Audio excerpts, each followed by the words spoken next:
Olá pessoal, tudo bem? Esse vídeo é para a gente atualizar sobre o CAFOF 11, fundo que investe em outros fundos da Quineia, né? Um FOF, até pelo nome já dá para a gente saber. Fundo da gestora Quineia, né? Tá bastante descontado, a gente está falando de um valor agora de R$ 70, já chegou a ser negociado a R$ 66 e nas suas máximas estava quase R$ 100.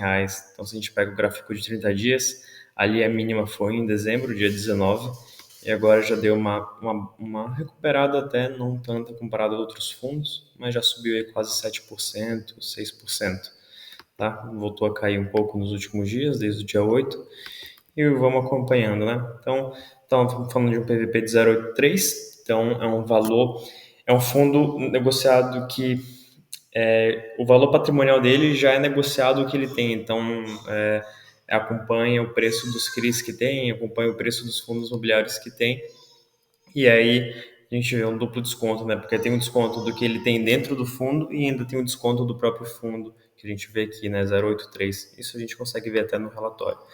Então aqui está o relatório de dezembro. A gente está falando de uma queda do. Eles comentam essa queda de dezembro de 1,63, mais acentuada a queda do IFIX de 0,63.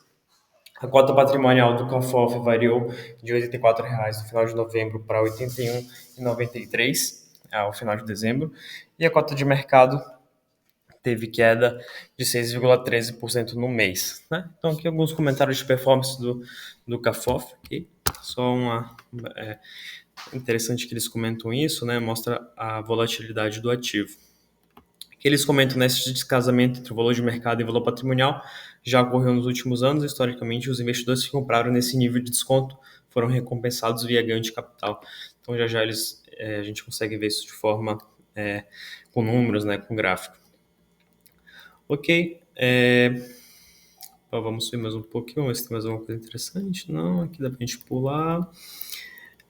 Aqui fala do número de crescimento de investidores recente, desde 2020, ok? A princípio, nos últimos meses deve ter até diminuído ou se mantido constante, né, por essa queda no geral. Né, que tem o número de investidores, aqui comparado ano a ano, 2023 e 2024 subiu, né, mesmo com o retorno do IFIX, 2024 menos 6%. Tá? Aqui por mês, então a gente vê desde setembro aí uma estabilidade, né, sem crescimento. Aqui fala da projeção de mercado, então aquilo que a gente já sabe, né, cenário de juros e inflação além das expectativas, né, então aqui ele comenta que a inflação de um ano está em 15,43%, inflação não, juros 15,43% e juros em 7,6%, tá? Aqui eles comentam isso bem no começo, né? 2025 com um cenário macro interno complexo, sendo que qualquer melhoria passaria por uma retomada da credibilidade do governo em relação à trajetória da dívida pública, né? Essa credibilidade resultaria de medidas adicionais da redução de gastos, idealmente estruturais. Prever cenários para o cenário macro é uma tarefa complexa. Bom, aqui eles dão uma purpurinizada, ok? Falam do cenário macro, questão da desconfiança fiscal, né? Qualquer medida do governo pode ajudar a melhorar, né? No caso, o pacote de gastos anunciado em novembro não ajudou muito. Aqui eles falam aqui umas movimentações, né? Em dezembro vendemos ativos de renda urbana e shoppings que somavam 0,43% do patrimônio e investimos 1,39% em fundos de CRI, em shopping e residencial, tá? Aqui eles falam da distribuição anunciada de 0,75 e projeção, né, um guidance de 0,70 a 0,80. Aqui tem um pouco de performance, variação de FIX em alguns setores, né, híbrido, renda urbana, agências, residencial, dá para a gente pular. Aqui é a composição do resultado, né, estamos falando de uma reserva acumulada de 0,38 por cota. Aqui a gente tem em dezembro, né, parte de receita de FIIs, receita financeira, o que foi de acúmulo de reserva, bacana, tem um guidance aqui para os próximos meses até junho de 2025, bem bacana. Distribuição de resultado, DRE, nenhum detalhe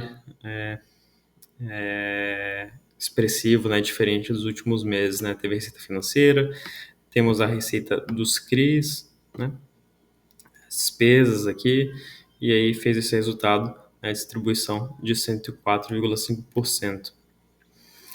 Bacana. Opa, aqui pulei demais. Vamos acompanhar aqui. Então, retorno total, né, da cota, rentabilidade, aqui dá para a gente passar. A gente já viu isso no último relatório, vamos ver coisas mais importantes. Desempenho do IFIX. O gráfico abaixo representa nos recortes mensal e anual o resultado do fundo por segmento. E o resultado do fundo por segmento também dá para a gente pular, liquidez alta, fundo grande aí da Quineia. Alocação do fundo, então, maioria parte em FIIs, 91,3%, tem crise ali 5,2%, LCI e um pouco em caixa. Parte tática, 50,7%, que é a princípio para ganho de capital, que a gente sabe que está difícil nesse momento, né, que os FIIs dessa carteira provavelmente estão bem abaixo do preço que eles compraram, então fica um pouco mais difícil fazer ganho de capital. Movimentações do mês, né? Então, os valores positivos indicam as compras do mês, tá? Então, estamos falando de FIIs de CRI, shopping, residencial e um pouco de escritório e vendeu a renda urbana, que a gente tinha lido no começo do relatório, tá? Aqui a composição do portfólio, aqui interessante comparado com outros FOFs, né, do mercado, por exemplo, do BTG, né, da Capitânia. Aqui a maior concentração é LVBI, o fundo da Pátria, né, não é da própria Quineia. A segunda concentração HSML, da HSI, então não é um fundo da própria gestora. Então, assim, a gente procura aqui um fundo da Quineia, a gente encontra aqui o KNHF, né, com 2,95% do PL. Então, é interessante ver essa diferença, né? Não é à toa que a Quineia é considerada uma das melhores gestoras. A gente vê que os FOFs, eles não têm aquele conflito de interesse, né? Então, eles vão focar em comprar um fundo da própria casa, né? Que a gente consegue ver essa diferença. Aqui a análise de upside, então aquele duplo desconto que eu comentei, né? Que eles mostram em número, que equivale a 49,4%, caso o CAFOF volte ao valor patrimonial, tá? Então, bem interessante, o valor é absurdo, né? Na sua normalidade aqui, quando as coisas voltarem ao normal, né? Sempre as coisas tendem a voltar ao normal. A gente está falando de um upside bem considerável. E bacana aqui já tem um resumo dos CRIs, né? Então, a princípio, o relatório de dezembro é esse. Se a gente vai aqui Claro, o FOF é sempre um pouco mais complicado, né? Então vamos usar o de tijolo aqui, fazer da forma mais simples. A gente tem colocar um spread de 2,25 por conta. O FOF geralmente é considerado um pouco mais tranquilo, né? Porque é mais diversificado, uma gestão ativa como a Quineia, gestão top também, tá? Da Quineia. Mas pelo fato de ter bastante fundo imobiliário, né? A característica do FOF, claro, tem esse risco, ainda mais nesse momento, né? Então, uma renda analisada, a gente está falando de 0,75, então vou colocar aqui, 0,75. Estou falando de um preço teto, R$ 92,00. Quando a gente vê por quanto está sendo negociado, está falando de um preço da cota de R$ 70,00, né? Chegou já até a ser mais de R$ 92,00, mas enfim, então já aqui pelo preço que eu calculo, dá para ver um desconto, né? Claro, esse vídeo não é nenhuma recomendação de compra nem de venda, não quer dizer que eu vou comprar nem vender, mas que nem eu falo nos outros vídeos, né? Apesar de não ser uma recomendação, pode servir como norte, talvez para quem tiver interesse ou não, dar um estudo a mais, né? Dependendo, ou fazer esse cálculo com outros ativos para saber qual que possa estar mais valendo a pena nesse momento ou no momento do mês que vem, enfim. Então, obrigado pela atenção. Só reiterando, não é nenhuma recomendação de compra, né?